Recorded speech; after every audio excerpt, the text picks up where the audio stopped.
Welcome back to the channel. Today, we're diving into a crucial topic that affects us all: the toxic thoughts that can quietly kill your growth. These thoughts creep into your mind unnoticed, and before you know it, they've built a fortress around your potential, keeping you stuck. We've all been there, right? You have a great idea, a new goal, something you're excited about, and then bam, that little voice pipes up with a reason why it won't work. It's frustrating and a massive roadblock to getting where you want to be in life.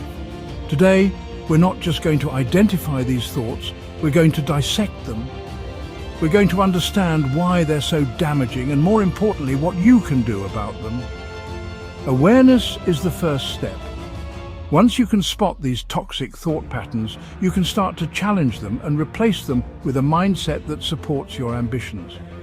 Think of it like decluttering your mental space, getting rid of the junk so you have room for the good stuff. Let's get into it. Let's kick things off with a big one. I'm not good enough. This little phrase is an absolute dream crusher.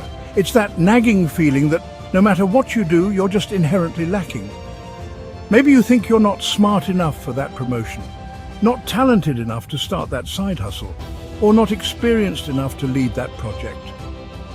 This thought whispers in your ear, telling you to play it safe, to stay in your comfort zone.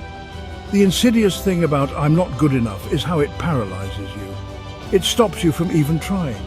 Why apply for that job if you're convinced you're not qualified? Why pitch that idea if you believe it's not brilliant enough? The reality is everyone starts somewhere. Nobody is born an expert. The people you admire, the ones who seem to have it all figured out, they've all felt not good enough at some point. Competence comes from doing, not from some innate magical quality. So the next time this thought pops up, challenge it. Ask yourself, based on what evidence? And more importantly, what's one small step I can take despite this feeling? Breaking free from "I'm not good enough" starts with recognizing it as just a thought, not a fact. Next up, we have another incredibly common growth killer: I don't have time. This thought is so pervasive because on the surface it feels true. We're all busy, right? Life is demanding. There are jobs, families, errands, and a million other things vying for our attention. But here's the hard truth. I don't have time is often less about hours and more about priorities.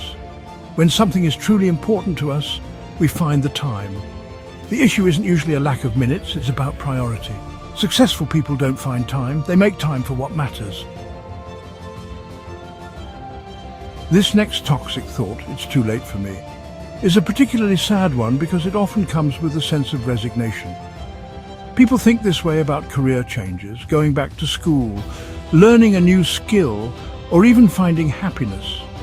They look at their age, their current circumstances, or past decisions and conclude that their window of opportunity has closed. But let me be very clear, the idea that it can be too late for growth or for starting something new is, in most cases, a complete myth.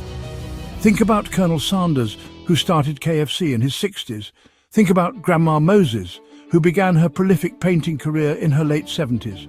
Your age or your past does not define your future potential unless you allow it to. The importance of starting, regardless of age or situation, cannot be overstated.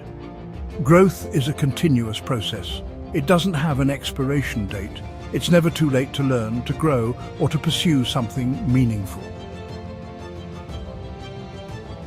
Now, let's tackle a deeply ingrained belief that can act like concrete shoes for your personal growth. I can't change. This thought suggests that your personality, your habits, your skills, and even your circumstances are fixed, set in stone, and beyond your ability to influence. If you believe you can't change, then why would you even bother trying to improve, learn new things, or break bad habits? This is where the concept of a growth mindset, popularized by psychologist Carol Dweck, becomes so incredibly powerful. A fixed mindset assumes that our abilities and intelligence are static traits. In contrast, a growth mindset thrives on challenge and sees failure not as evidence of unintelligence, but as a springboard for growth.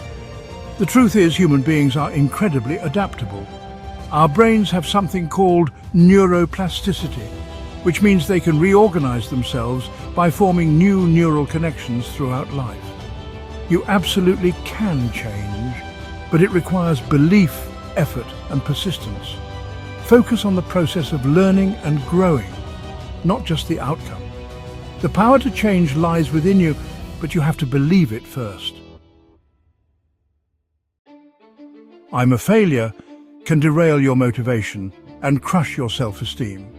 When things go wrong, it's easy to label yourself as a failure.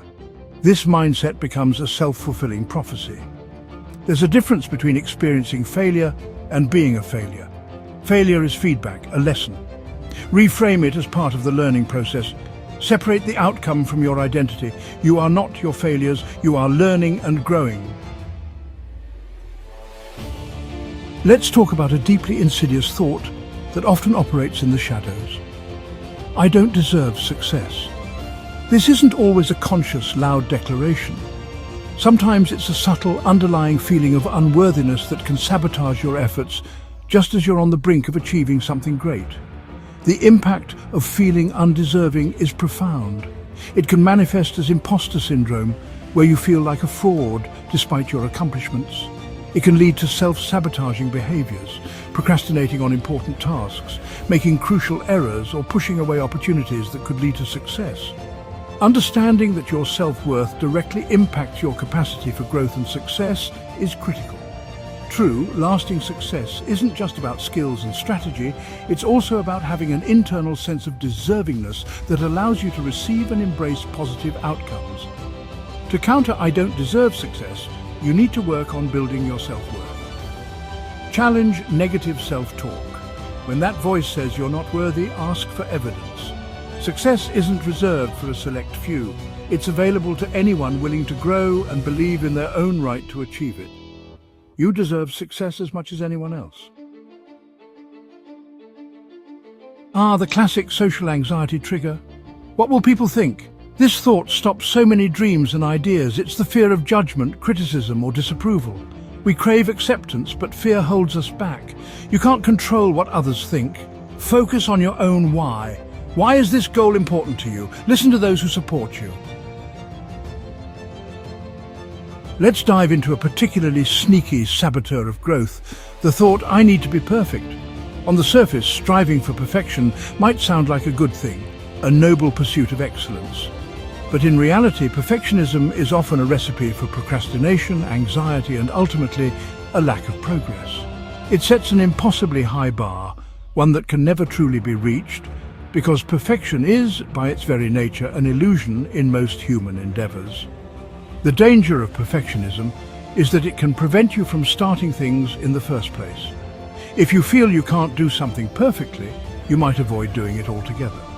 Perfectionism also makes it incredibly difficult to finish tasks. You get caught in a loop of refinement, never feeling like your work is good enough to be considered complete. It's important to distinguish between healthy striving for excellence and unhealthy perfectionism.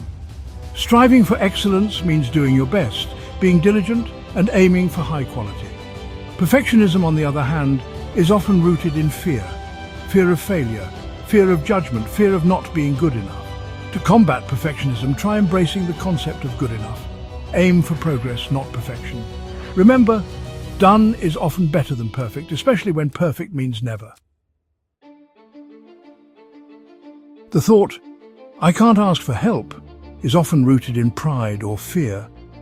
Many of us believe we need to figure things out on our own, but no one achieves significant things alone. Success is a team sport. Collaboration and seeking support are signs of strength. Asking for help can save time and energy. Think about the cost of not asking for help. You might spend hours stuck on a problem. Asking for help builds valuable relationships. Challenge the thought, "I can't ask for help." Reframe it as a smart move. Growth is accelerated by leveraging collective wisdom. Let's address the pervasive growth blocker. "I'm not ready." This thought is the ultimate procrastination tool. You tell yourself you need more experience, knowledge, or resources. Ready is often a feeling, not an objective state. Waiting for the perfect moment is a trap. Growth happens when you step into the unknown. How many opportunities have you let slip because you didn't feel ready? You often become ready by doing. You gain experience by taking the plunge. Confidence is built as you navigate challenges. Ask yourself, what's one small step I can take right now? Successful people took action despite fear and uncertainty. So, there you have it. 10 toxic thoughts that can seriously sabotage your growth. Recognizing these patterns is the absolute first step to dismantling their power over you. The key takeaway here is that your thoughts are incredibly powerful, but they are not unchangeable facts. You have the ability to challenge them, to reframe them, and to cultivate a mindset that supports your ambitions rather than undermines them. It takes conscious effort, practice, and a commitment to yourself and your potential. Thanks for watching. If you found this video helpful, make sure to like, comment, and subscribe for more content like this. Remember, growth starts with changing your mindset. See you in the next video. Drop a comment below to continue the conversation.